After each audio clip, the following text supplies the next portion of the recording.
The following is a hockey podcast out of Vancouver and Surrey, British Columbia. It'll only consist of a lot of puck talk and even more BS, or in actual words, banter and satire. Enjoy, and as always, go Canucks go. Dakota Joshua, Conor Garland, and Teddy Blueger. At certain points in their NHL careers, they were unwanted by their NHL teams, and now they are forming the best third line in the NHL. More on that next here on Locked On Canucks. Boom, boom, boom. You're Locked On Canucks, your daily podcast on the Vancouver Canucks. Part of the Locked On Podcast Network, your team every day. Hey, welcome to another episode of Locked On Canucks. My name is Trevor Beggs, Canucks writer for Daily High Vancouver and your co-host here on Locked On Canucks. Before we dive into today's episode, we got to thank you for tuning into Locked On Canucks. It is your team every day, part of the Locked On Podcast Network. If you haven't done so already, and if you like the show, make sure you go subscribe or follow us for free on YouTube or wherever you listen to podcasts. It's the best damn Christmas present you can get either Kyle or myself. Wow. I also got a shout out before we get into the show, Game Time, okay? Make sure you go download the Game Time app, create an account, and use code LOCKEDONNHL for $20 off your first purchase.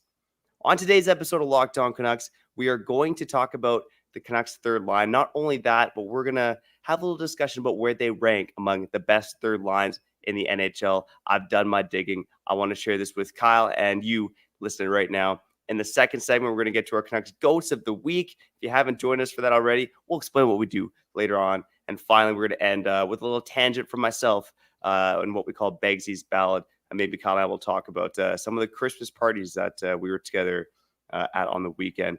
But before we get into the show, let me introduce that guy. I rolled up to his party on Friday. I was rocking the flying skate hat. He was rocking the flying skate Kirk McLean jersey. Looking sharp then. He's looking sharp now. Kyle Ballard. How you doing, brother? How is it going? My name is Kyle Ballard. That right there is Trevor Beggs. And yes, Friday night, we partied. We partied hard, man. That was a good time. I didn't know it was going to turn out like that, but that was a really good time. Shout out to the high school reunion. Happened yearly at my crib. And man, oh man, let's not give a shout out to our beer pong performances for real. Our beer pong my beer pong performance was pretty good. I just ran into a hot team. I was like 4 for 7. Are you blaming my girl? Are you blaming my girl? Yeah, you're blaming my girl. No, I thought she made some good shots too. Like I said, our game was over in 2.5 minutes. Like balls were being sunk in the cups. We just faced a hot team that was rocking and rolling. Your game went on for like a half an hour, man. I was like, geez, I wanted to face you. Dude, I was getting emotional, man. Shout out to Kyle Levette. We tried, but we did not conquer. But hey, speaking of conquering, Conor Garland, Dakota Joshua, and Teddy Blueger / Pius Suter, because I think we got to bring up Pius Suter just a bit if we want to talk about the longevity of what that third line's done for the Vancouver Canucks. Pretty much since early November, it's been doing its thing. It's been driving the bus, and I don't see it stopping, mainly because I don't know if we could call them this line. It's not the catchiest nickname, but I feel as if they're kind of like the prove it line because you have Dakota Joshua and Teddy Blueger. They don't have contracts at the end of the season. They got a lot to prove. Teddy Blueger was a black ace pretty much the whole season. Dakota Joshua 2 years ago in the ECHL, healthy scratch early on, called out early on. He wants a new contract. And then you got Conor Garland who wanted out and probably still wants to prove to the whole league that he's a really, really good player. And they're doing it, man. I am so impressed by what Dakota Joshua and Conor Garland and whoever plays in between them have been doing for, again, what seems like 40 plus days, 45 plus days, the best line for the Vancouver Canucks. What's a good nickname for the line? Well, I think I'll leave it to the commenters as well to drop us a comment about what we should nickname the Canucks third line because they deserve it at this point. Mm-hmm. I kind of like something like the misfit line, to be honest, because Joshua broke into the NHL at 25 years old. He was toiling in the ECHL, unwanted by multiple organizations. Conor Garland, I think because of his size, he's been kind of discredited his whole career. A 5th round pick gets traded away by the Arizona Coyotes. And then Teddy Blueger, I mean, had to come over from Latvia to play high school hockey here in the States. And then obviously last year won the Stanley Cup, but it was a healthy scratch for most of the playoffs. So all three of these guys have been unwanted at certain points in their NHL career. So I think the misfit line to me is something I like. I don't know if it's like a home run name, but I think it's a double. I don't mind it. A couple other ones I've seen just but from reading some Canucks articles, Ian McIntyre called it the lifeline because they always kind of bring the Canucks back into the fight. I don't mind that one. I feel like the next one I read fell kind of flat, but you tell me how you feel about it, Kyle. The run DBC line. I think that was Ben Kuzma of the province. Just trying to throw them together, and I just felt like it was an old white guy trying to come up with something catchy, but I just like that one. Man, oh man. Now we got a comment here from Leo. He's talking about Garland, Joshua, and the other guy, and then he follows it up with, just joking, Blueger is legit. I think Blueger is legit. I think Pius Suter is legit, but I don't think it's a stretch to say that, and this may sound harsh, but a lot of the work that's being done on the line, like a lot of the success is being driven by the wingers, and they're playing way above their value. They're doing incredible things. Man, oh man. If you really close your eyes, Canucks fans, and I know Trevor Beggs probably has the fancy stats coming up, and he's going to start comparing this third line to other third lines across the league, but just close your eyes. You've watched 32 Canuck games. Let's go through the last 17 or 18. How many times have you seen either one of those two players 5-on-5 in their defensive zone? Blueger, Joshua and Garland. Dude, it's barely happening.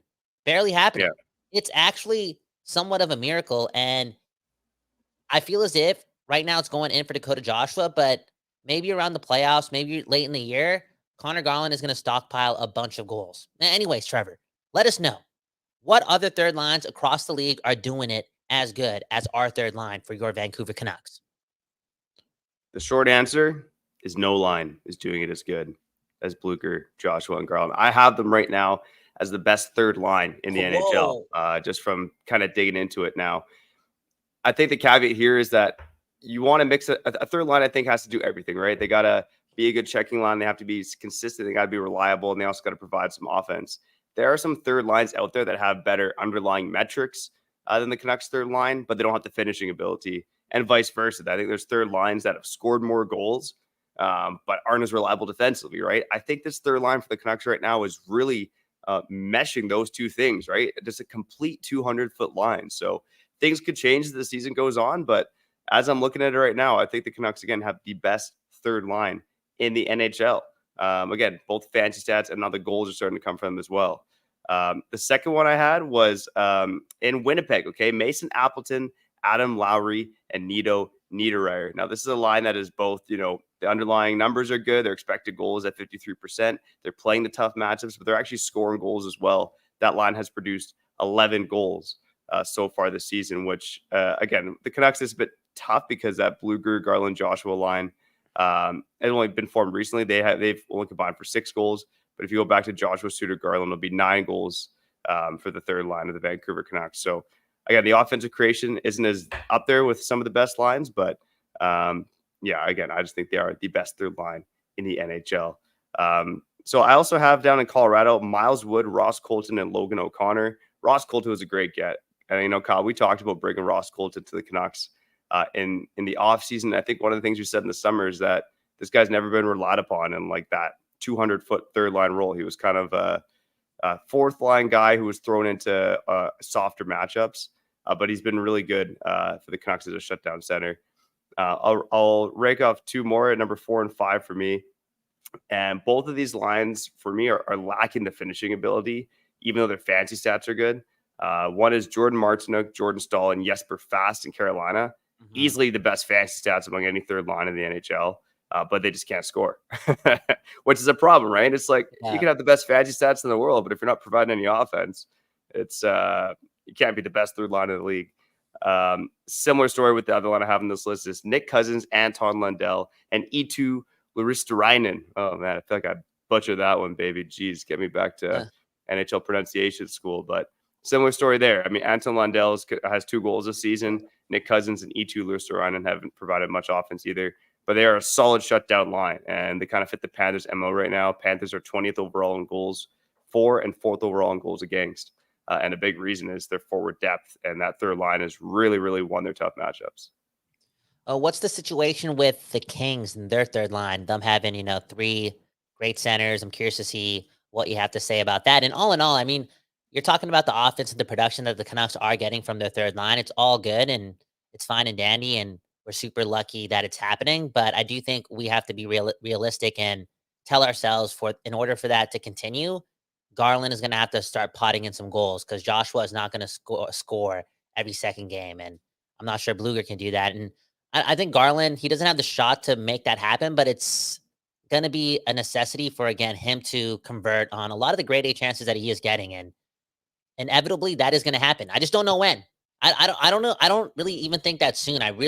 Something in my heart is telling me that Garland is going to pot the most important goals for your Vancouver Canucks this season, whether that be towards the end of the season, we're vying for position, we want a top 2 spot, we want home ice, blah, blah, blah, or in the playoffs. This guy's he's just such a pivotal part of what the Canucks are trying to do, especially 5-on-5, and he has not played more than 4 invisible periods this season, and we're 32 games in, okay? Here's a comment from Sean, okay? Shout out to the commenters. So glad we did not trade Garland for a bag of pucks last year. Hey, we could have traded him for a bag of pucks in September, to be honest. He's been playing hard all year. Even when he isn't scoring, they're causing havoc in the attacking zone, never giving up on the play. And on that note, just to see Garland continue to do his thing and not be frustrated by his quote-unquote output on the box score. I know he's picking up assists right now, but overall, there's still a lot to prove there. He's not really getting hung up on that. There's no ego there, and he's just doing his best 5-on-5, shift in and shift out. And it's, again, mad impressive. And let's not kid ourselves. It's a big reason why we've been winning games and we've turned this tide. I mean, 5 of 6, that third line has a lot to do why the Vancouver Canucks are back to their winning ways. Conor Garland has described himself as a rat, right? It's not really what I think most casual fans would consider. They wouldn't consider Garland to be a rat, but that's how he's described himself. And he might be one of the smallest guys on the ice, but he plays his heart out. And I think he knows what he has to do to be successful. He does try to get physical on the boards, but that's never going to be his game. It can't be. But he's so smart with the stick. He's so smart positionally. And you listen to any of these guys talk in interviews right now, whether it's Joshua, Garland, or Blueger, and they all talk about the systems and knowing where they are on the ice. And now they talk about how it's easier. They have to think less because they know where each other is going to be. And that's starting to be the remnants of a really good third line. And Kyle, just to tie it into the other thing you asked about the LA Kings, it was part of the reason I didn't have an LA Kings third line on this list. The third line's mainly been centered by $8.5 million Pierre-Luc Dubois.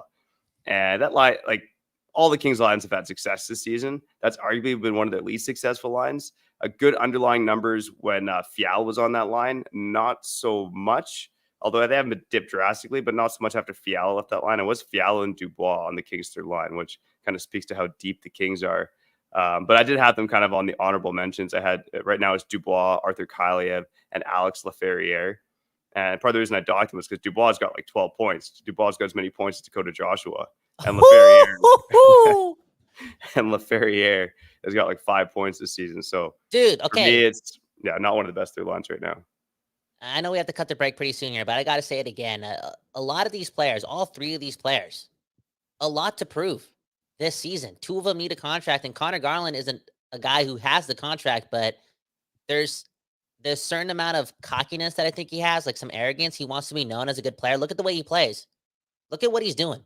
Shift in and shift out. He wants to prove a lot, man. He wants to show the NHL that he's a very useful player, very important player to an NHL roster, and they just have a lot to prove. And you look at a guy like Pierre-Luc Dubois, gets that big fat paycheck, and I'm not saying he's slacking off. The Kings are having a pretty good start this season. I know they've been struggling recently, blah, blah, blah, but 12 points for $8 million is I almost swore there. It's embarrassing. It's embarrassing, dude. Yep. I'm much happy that we have $1.9 million Teddy Blueger as the third line center. Let's go, baby. Let's go. What would you sign Joshua for right now? If you were going to extend Dakota Joshua, I think I'm picking him over Teddy Blueger. Let us know in the comments below, maybe in the live chat right now. If you were to extend Dakota Joshua right now, because now we've kind of seen it for a year and a half. This guy is pretty useful. He is. Dude, we need Dakota Joshua moving forward. He brings us some swagger. He can actually play. What would you pay him? I'm having flashbacks to the Jim Benning days, unfortunately, but something in that 3-year, $2.75 million per season range. Damn, that's a lot, dude. Let's get the pace he's on right now. Look at the pace he's on. He's on pace for 20 goals. He kills penalties. Yo, Rick Tocchet called it, man. And Rick Tocchet called him out. He said, hey, you're getting 20 goals. And he also said, yo, you're fat right now. Well, I'm paraphrasing, but you're out of shape. Straight up, dude. Anyways, man. Locked On Canucks, Kyle Bound, Trevor Beggs. Who do we got here? Who do we got to shout out, Trevor Beggs? Hey, you know what? The Canucks are the best team in the league, and we're going to shout out the 5 best Canucks last week on the other side. But before we get to that, I got to shout out Game Time, baby. Have you ever been stressed out by buying tickets at the last minute? You know what? I'm a big last minute deals guy, and I found that the best place for killer deals at the last minute is Game Time. Game Time, they got my back, especially this week when I still need to Christmas shop. And, I'm not sure exactly what I'm going to get, but I know Game Time, they're going to be there for me, okay? Because Nicole, she keeps teasing me with those weekly emails and where she's always telling me about concerts and events in my area. And not only are those emails a tease, but Game Time also has the lowest price guarantee along with the vet protection cancellation. There's nothing to lose, baby. So you know what? I have no choice but to get off my rear end and go check out my phone, go buy those tickets, and stuff the Christmas stocking, baby. So make sure you snag the tickets without the stress with Game Time. Download the Game Time app, create an account, and use code LOCKEDONNHL for $20 off your first purchase. Terms apply. Again, create an account and redeem code LOCKEDONNHL for $20 off. Download Game Time today. Last minute tickets, lowest price, stocking stuffers, guaranteed.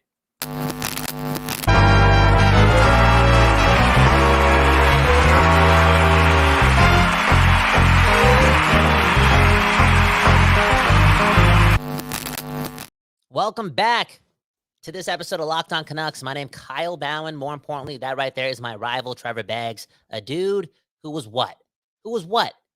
Partnering up with my girl in a beer pong tournament, doing his thing. And luckily, we both lost. Luckily, I didn't lose to you guys. I wouldn't have been able to sleep that night. And I was looking forward, though. I was looking forward to starting some beef with you, okay? I thought it would have added some a different dynamic to our podcasting career, but there we were, unable to do so because we got eliminated in the first round, man. It is what it is. It is what it is. Yeah, it was tough. It was tough, man. And we definitely wouldn't belong on the beer pong goats of the week, but at least some Canucks stepped up last week, man. And the goats of the week this week was hard for me, honestly. And if you are new to the show or haven't been around for Canucks goats of the week, basically what we do, we take the top 5 Canucks from the last week. We rank them. In first place, we get 5 points. 5th place gets 1 point, so on and so forth. And then at the end of it, we'll kind of tell you where the yearly power rankings are at in terms of your Vancouver Canucks. But, it was a big week for the third line. That's why they're kind of our lead on today's show. But the star of the week for the Canucks is Thatcher Demko. And he was actually just named the NHL's second star of the week. 3 wins, 1 shutout, and .957 save percentage. He allowed 4 goals last week, and 3 of them were against the Blackhawks yesterday. But he was rock solid against the Lightning. Obviously, got the shutout on the Wongo night, a 36 save shutout.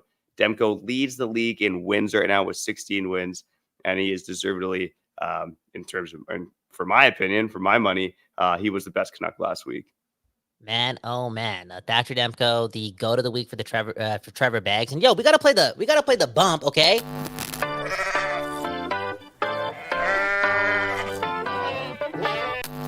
Come on, man. You got to click the buttons, okay? Thatcher Demko, clicking the right buttons right now. Even though he allowed only 3 goals yesterday, I feel as if he did actually play a pretty good game the whole way through. And prior to that, he just been on fire. And I feel as if we're getting the best of Demko again after he had, in my opinion, 10 or 11 starts where he was just okay.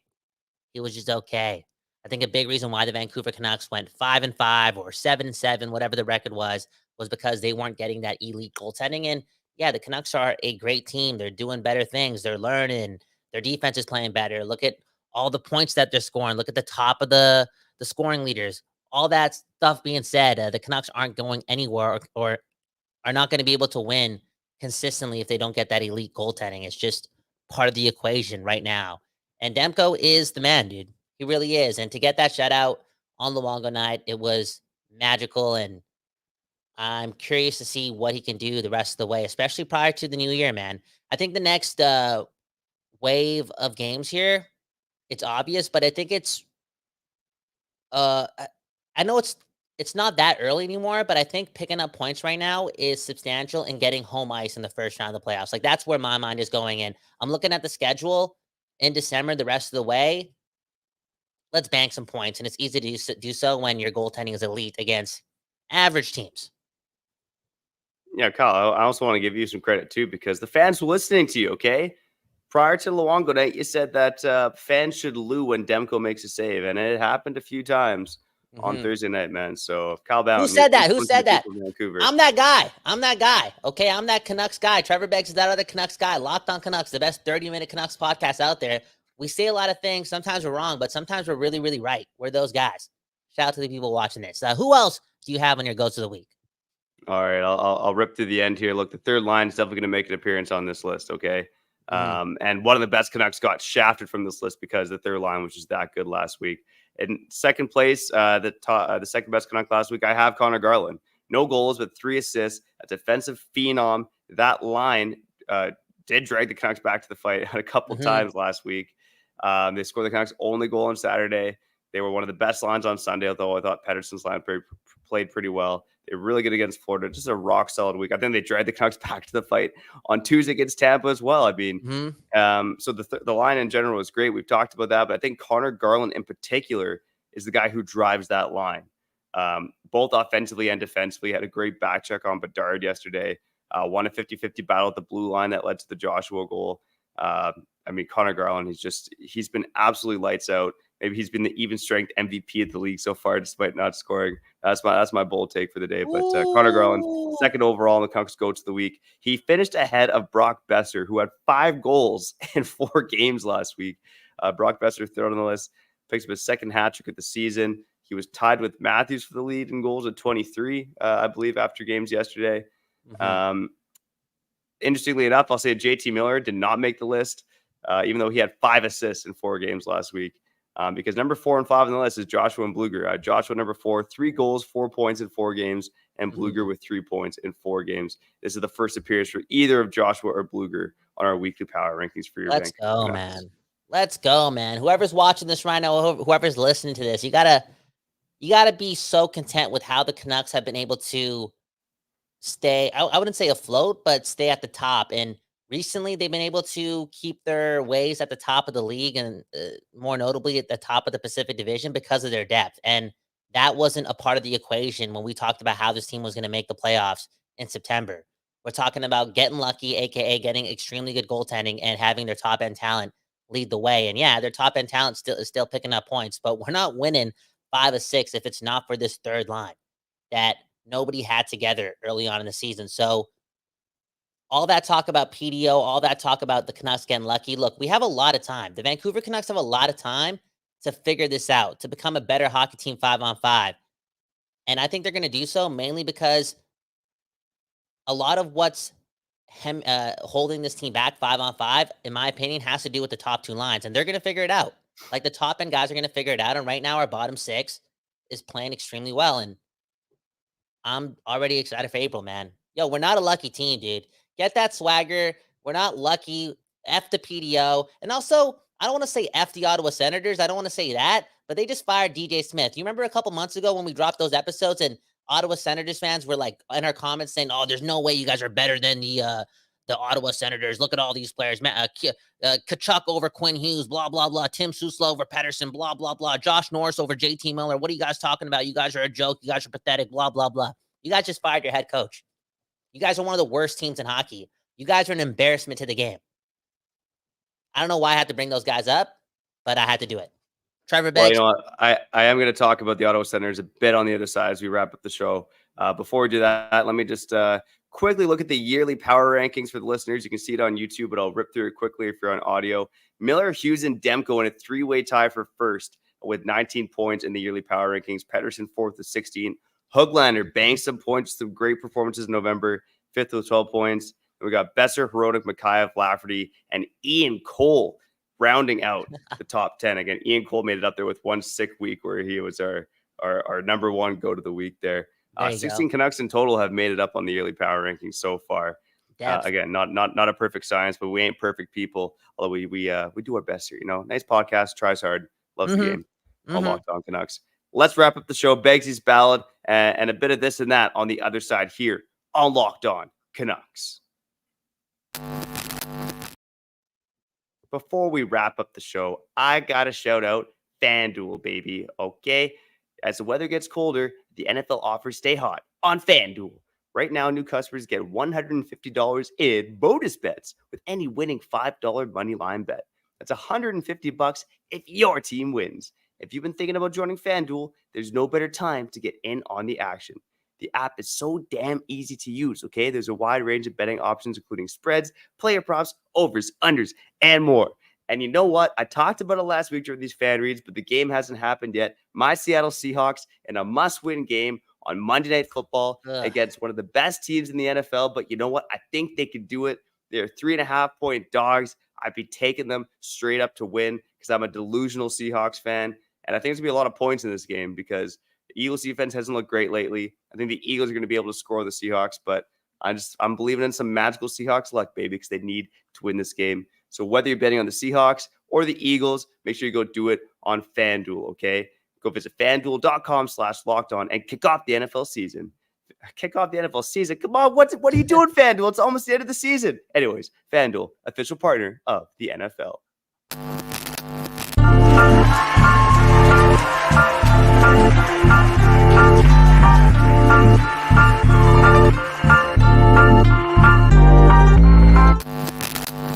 Okay, we back on this episode of Locked On Canucks. My name's Kyle Bowen. More importantly, that right there is Trevor Beggs. But more important than that, this is the show that only produces that West Coast bias, okay? For real. Hence why I brought up the Ottawa Senators. I love Ross. I love Brandon. I love the Locked On Senators boys. They've done a lot for us so far, but what an embarrassment. What an embarrassment. And I just want all those people, again, who commented on our videos to just come back to and apologize to us. Or I hate to do this because I know this is some sort of bullying. Whoever's listening to this watching right now or watching this, head on over to Locked On Senators and just leave comments in their videos. Say, how about them Canucks? How about them Canucks? And maybe you guys shouldn't have given all your players 8-year contracts without proving anything. Just the truth, man. Hey, speaking of proving a lot, before you get to Beggsy's ballot, I want your opinion on this because I heard a lot of banter around Nikita Zadorov, people being happy that he fought in regards to Pettersson getting hit, and I think Ross Johnson was the player and Zadorov standing up for the team, and it was 4-2 at the time. Then Chicago got a power play because of the instigator, and blah, blah, blah. Chicago scored, made it a game, and some people are like, yo, you got to pick your battles. Dude, no, you don't. No, you don't. You're facing the Chicago Blackhawks. You're 20. What's our record right now? Well, 21, 9-2 or whatever. We're on top of the league. We're up 4-2 against the worst team in the league. One of these guys is running Pettersson. It's a clean hit, but that's not good enough. So I'm happy that Zadorov dropped the gloves. Mediocre fight. Don't get me wrong. Just took him down, quick styles. But it was worth the 17 minutes in penalties, okay? It really was. Because that matters. That matters. Too many times over the past couple of years, the Canucks have been the softest team in the league, and I'm happy that Nikita Zadorov did that. Did you have a problem with it? Oh, man, I should have a drop for Bowen's ballot, man. That was a beauty. No, I didn't have a problem with it at all. And I've thought about this a lot recently, right? Like, even when you and I were playing hockey back in the day, right? Whether it's a clean hit or not, if your teammate gets smoked, it doesn't matter if it's a clean hit. You want to stand up for your teammate, exactly, right? Dude. I could care less if it's, like, obviously, if it's a dirty hit, like, then you really got to do something. But I think even if it's a clean hit, if someone's taking out your star player, you go after them. You show them that, hey, don't fuck around, okay? Oh, sorry, I can't do it on live. You're live, dude. Trevor, man. Trevor, dude, you're live, bro. That's it. Today's the last episode of Locked On Canucks. My name's Kyle Bound and Trevor Beggs. We're not coming back here. Anyways, we got Aaron Gray with a great comment, okay? EP40 playing like he's the 4th or 5th best player on the team. All right, cool. Great. I like it. Like I said, we didn't predict that. And we're at the top of the league because it's been a complete team effort. That's a beautiful thing. It really is. Okay, how about Wolf? Protect Pettersson. Hell yeah. Mm-hmm. And then we have Sean saying, love Zadorov dropping the gloves. It sends a message. Buddy was praying he didn't connect. Okay, yeah, that's true. It's true, man. Zadorov was out there trying to throw a haymaker. I also thought he was trying to get the fight over with quick. But at the same time, I think he knew that it was his time to prove to the Vancouver Canucks that he was a member of that team. And that goes a long way, man. I think Pettersson definitely gave him, I don't know, $45,000 or something. I don't know. Something nice. Anyways, let's end off the show. We're about to get fired because Trevor Beggs just drops the F-bomb out of nowhere. I can't believe it. Anyways, let's get to Beggsy's ballot here on Locked On Canucks.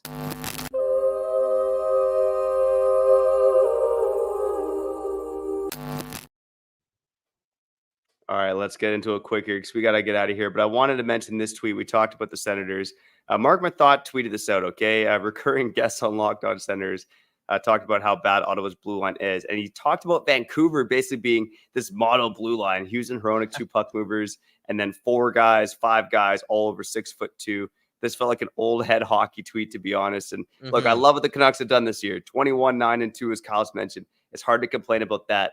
But my ballad, what I got to say is you got to pump the brakes on this Vancouver blue line being some sort of model blue line in the NHL, okay? Hughes and Hronek, they were the best defensive pairing in the league to start the season. They've struggled of late. They had some struggles against Chicago as well, which is not what you want to see against the worst team in the league. The best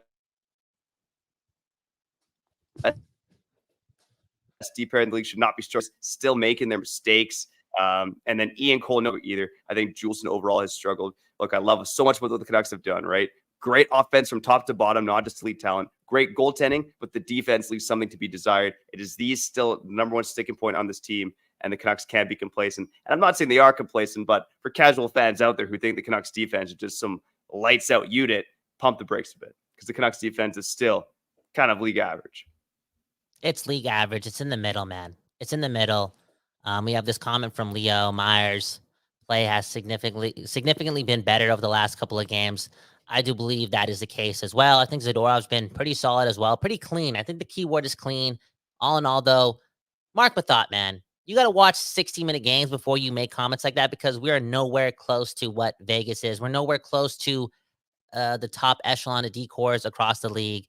A lot of work to be done. And yeah, Mark Mathot, a former Ottawa Senator, right? Former Ottawa Senator, recurring guest of Locked On Sens. Speaking of the Locked On family, that's it for us here on Locked On Canucks. Gotta get out of here. Shout out to the everydayers, the occasional listeners, the first-time listeners, the new subscribers, and all of you who joined us on the live feed. We appreciate you, your families, and your dogs too. Coming up this week on the show, we got some Christmas themed episodes coming up about your Vancouver Canucks. Maybe Kyle and I might even be live in person in the same room for a show later this week. That's the energy we're putting out of the air. We should have done a show on Friday. We should have done a show on Friday when we're hammered, okay? I shotgunned 5 beers. That was the fastest shotgunning I've ever done in my life. Dude, I'm an incredible talent, man. I was getting white boy wasted. I was living up to my first name. I'll tell you that much. Maybe if the Canucks Kyle and I plan on being live together on Thursday, maybe a post-game episode just because we'll be watching the game together. Okay, maybe we'll shotgun a beer for the people. There you go. Let's do it, man. Okay, sign us out, buddy. Anyways, for now, I'm Trevor Beggs. That guy's Cal Bound, and you've been listening to Locked On Canucks. Peace, peace, peace.